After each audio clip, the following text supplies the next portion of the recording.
Muy buena gente, no sé qué hora me están viendo, si es de mañana, tarde o noche, sean ustedes bienvenidos.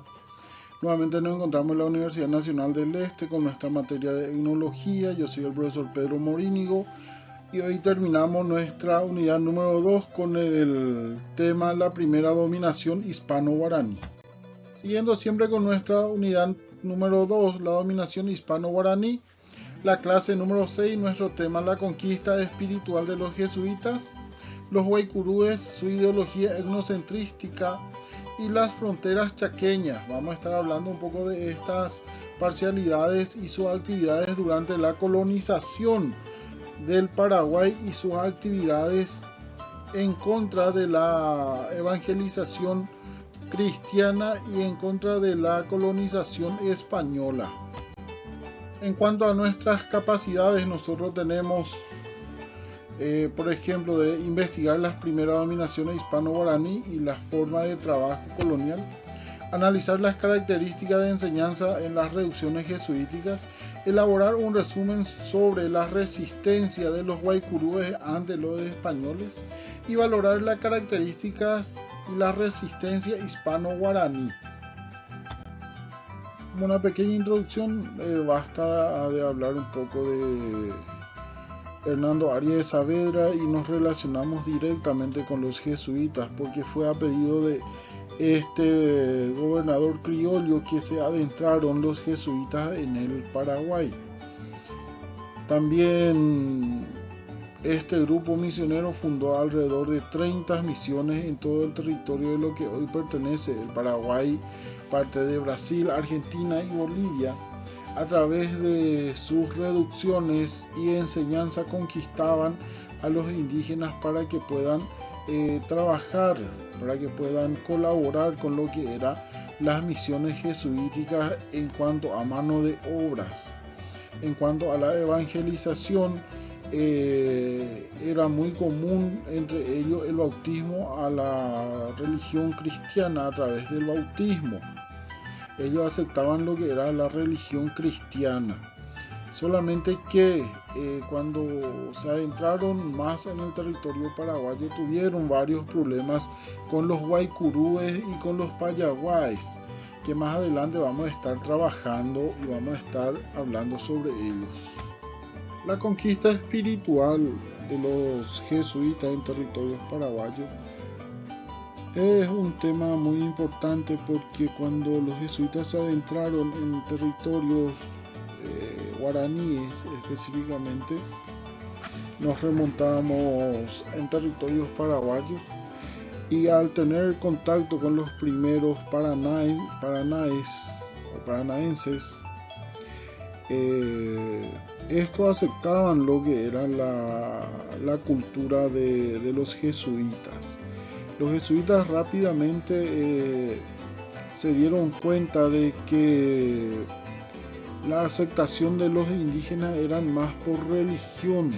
Valoraban mucho los indígenas lo que era la cruz y estaba netamente relacionado con lo que era el símbolo de los 4 puntos cardinales. También tenemos que entender de que los jesuitas también siempre estaban en busca de la tierra sin mal, que para ellos era un lugar en donde abundaban los productos de las especies, en donde no había maldad. Todo esto los jesuitas aprovecharon para que pudieran colonizar, para que puedan conquistarle a los guaraníes. También es de suma importancia también relacionar lo que es la parte religiosa y la parte mística de los chamanes.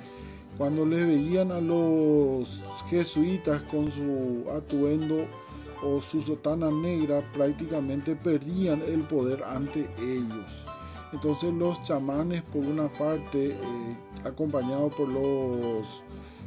por los caciques, fácilmente fueron reducidos por los jesuitas. Los jesuitas, en cambio, le ofrecían varias actividades atractivas, como por ejemplo la educación, la escuela, le ofrecían la enseñanza de servicios, llámese de carpintería, llámese de piedra tallada, todo instrumento que ellos prácticamente desconocían y que prácticamente con mucha eficiencia y con mucha práctica lograron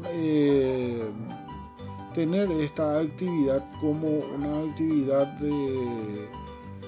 de recurso, por decirle, ¿verdad? Por ejemplo, las maderas talladas, los santos, todo eso fueron introducidos por los jesuitas en las reducciones y más.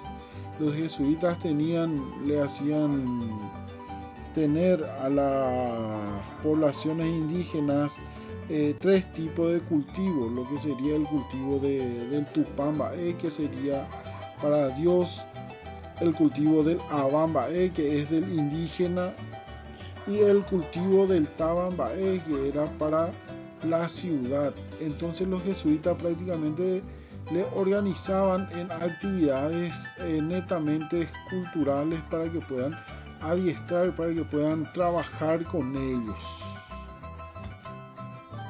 Cuando nosotros hablamos de la resistencia de los guaycurúes, vamos a remontarnos un poco en el año 1537 con la primera expedición de Juan de Ayola.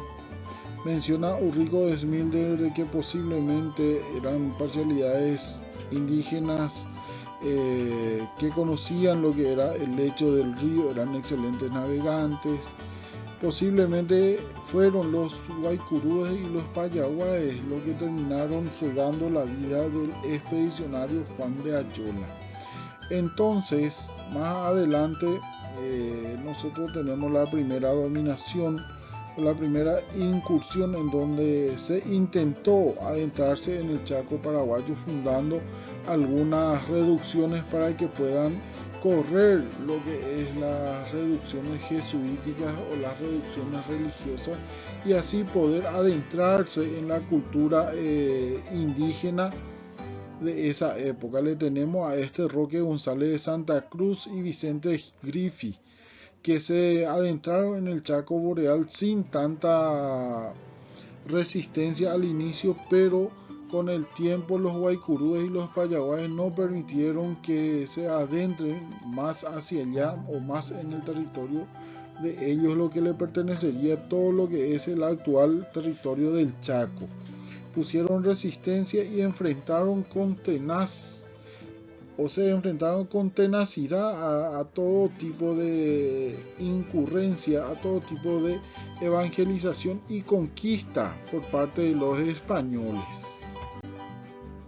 Cuando hablamos sobre la característica de los guaycurúes y los payaguáes, prácticamente estamos hablando de dos familias netamente guerreras que se ubicaron en el territorio del Chaco. Si es que estudiamos lo que es la parte del árbol genealógico, vamos a encontrar que los payaguá y los guaycurúes fueron descendientes de los paleos amazónicos del Brasil. Pero a grandes rasgos vamos a hablar un poco sobre estas parcialidades que luchaban contra todo tipo de evangelización y todo tipo de dominación español durante la colonización. Tal vez fueron una de las parcialidades más guerreras del territorio paraguayo actualmente. Posiblemente también fueron responsables de la muerte de Juan de Ayola en el año 1537. Eran excelentes navegantes, conocedores de ríos, por donde conseguían todo tipo de beneficios, ya que se le consideraban como piratas. Solían cruzar el río Paraguay para atacar a los pueblos indígenas carios que eran menos guerreras. Robaban todo tipo de objetos, pero con la llegada de los españoles anhelaban mucho lo que era el hierro para las puntas de sus armas. A pesar del gran intento por conseguir la conquista espiritual por parte de los jesuitas, resistieron lo que era la parte de aculturación a través de las guerras que le ofrecían a los españoles. El caballo y las armaduras eran muy valiosos para ellos, para estas parcialidades, ya que conseguían en gran parte robar a los españoles sus armamentos y en parte algunos caballos. Los guerreros de esta época, prácticamente los payaguaes y los guaycurúes, eran las parcialidades más guerreras que se tenía dentro de la parcialidad guaraní. Y en ocasiones ofrecían sus botes para que los españoles puedan cruzar de un lugar a otro, llámese hacia el lado del Chaco o en la zona de la región oriental.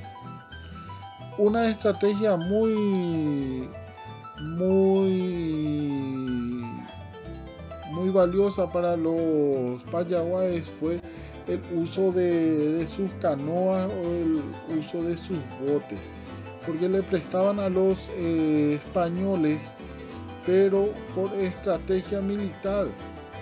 Ellos al estar en el medio del río empezaban a hundir las embarcaciones en donde los españoles se iban. Entonces los españoles se quedaban en el medio del río y prácticamente morían ahogados sin que los payaguaes puedan hacer nada para ayudarles.